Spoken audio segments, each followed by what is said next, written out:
जय श्री राधे सभी को। ओम नमो भगवते वासुदेवाय। तो आज हम एकादशी व्रत के बारे में थोड़ा सा समझेंगे कि ज्येष्ठ मास की जो निर्जला एकादशी होती है उसमें हम किन चीज़ों का दान करें। वैसे तो भगवान भाव के भूखे होते हैं। तो सबसे पहले जो भी हमारे सनातन धर्म में कहा गया है कि जिन चीज़ों का दान करना बहुत महत्वपूर्ण होता है, तो हमसे जो संभव होगा वो हम करेंगे। भगवान तो भाव के भूखे होते हैं। भगवान ये नहीं कहते हैं कि मुझे ये दो, चाहे इन लोगों को ये दो। हमसे जो सुलभ होता है करते हैं। तो जो निर्जला एकादशी होती है ज्येष्ठ मास की, इसमें हम घड़े का दान हमें अवश्य करना चाहिए। घड़ा बहुत महंगा तो नहीं मिलता है, संभव हो तो आप घड़े का दान अवश्य करें। घड़े में जल भर के, क्योंकि जो मिट्टी का घड़ा होता है ना, उसमें जब हम जल भर देते हैं तो जल ठंडा हो जाता है। और जल में तुलसी दल अवश्य डालना चाहिए, क्योंकि तुलसी माता विष्णु भगवान की बहुत प्रिय है। और तुलसी माता जहाँ पड़ जाती हैं, जहाँ डाल दी जाती हैं, जहाँ रख दी जाती हैं, वो हर चीज़ बहुत पवित्र हो जाता है।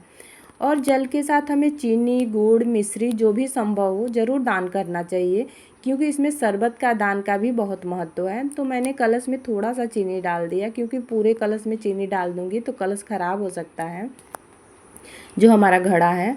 तो चीनी को हम अलग ही रखेंगे।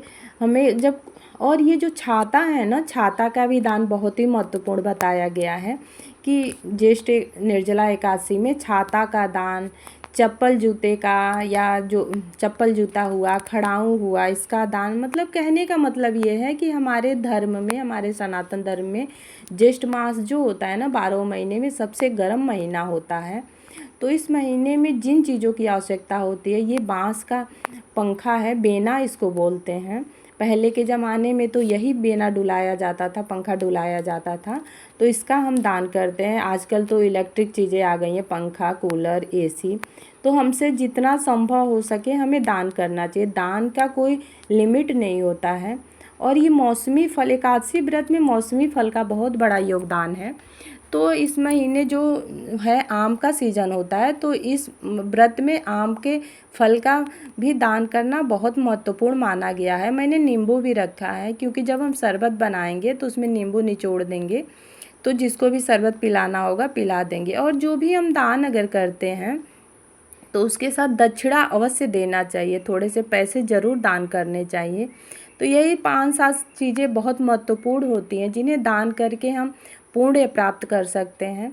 भगवान भाव के भूखे होते हैं, उन्हें किसी चीज़ की आवश्यकता नहीं होती है, लेकिन हम ऐसे तो कुछ कर नहीं पाते हैं। लेकिन हमारे धर्म में अगर कोई चीज़ बताई जाती है तो हमें लगता है कि हमें कुछ करना चाहिए, जिससे हमें कुछ अच्छा भी हो जाता है हमारे हाथ से, और हमारे लिए अच्छा हो जाता है, और जिसके पास ये चीज़ें जाती हैं वो भी खुश हो जाता है।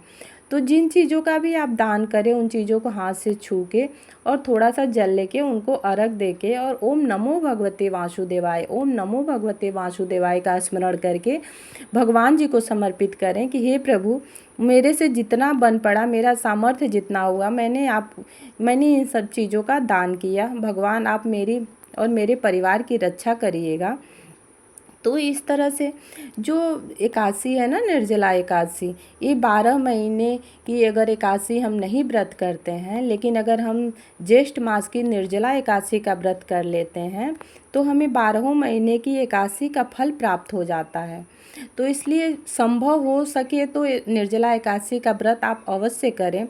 इस एकादशी को भीमसैनी एकादशी के नाम से भी जाना जाता है, क्योंकि भीम जो थे ना, वो बहुत, उनको भूख बर्दाश्त नहीं होता था, प्यास बर्दाश्त नहीं होती थी, लेकिन फिर भी उन्होंने भीमसैनी एकादशी, मतलब ये निर्जला एकादशी उन्होंने किया था, इसलिए उनके नाम पे इस एकादशी का नाम भीमसैनी एकादशी भी कहा जाता है।